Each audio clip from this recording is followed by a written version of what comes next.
हे कशाचं चालू आहे दीक्षाभूमीवर, काय कार्यक्रम? जे अनधिकृत बांधकाम चालू आहे, हां हां, कालम वगैरे उभे केले आहेत पार्किंगसाठी. अच्छा, ते आज समाजाला पाहिजे नाही. समाजाला फक्त जागा पाहिजे, कारण की जे दसऱ्याला जागा कोणाच्या नावानं आहे? हे जागा ही दीक्षाभूमीचं नाव. हे काम कोण करून राहिलं होतं?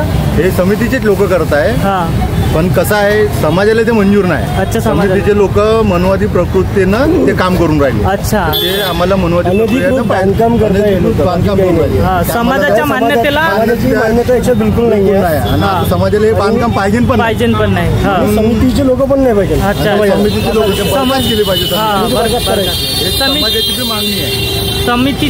समितीचे लोक कोण नियुक्त करते? समितीचे लोक समितीचे इथं ना हुकुमशाही पद्धतीने नियुक्त होतात. अच्छा, हुकुमशाही पद्धतीने नियुक्त होतात. समाज इथं समाजाच्या लोकांना विश्वासात न घेता हे लोक कमिटीमध्ये, म्हणजे वंशवारिक पारिवारिक लोक, बाप झाला का पोरग झालं नातू झालं पडनातू, अशी परंपरा इथं चालू आहे. आणि मनमानी स्वयंघोषित अध्यक्ष उपाध्यक्ष सेक्रेटरी इथं स्थापित होतात. अच्छा, म्हणून हे कसं आहे, अशी समिती आम्हाला पाहिजे नाही.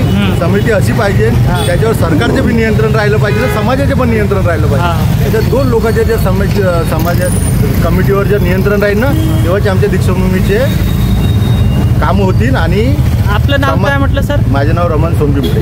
जय भीम. आणि आशिष रामटेके. जय भीम.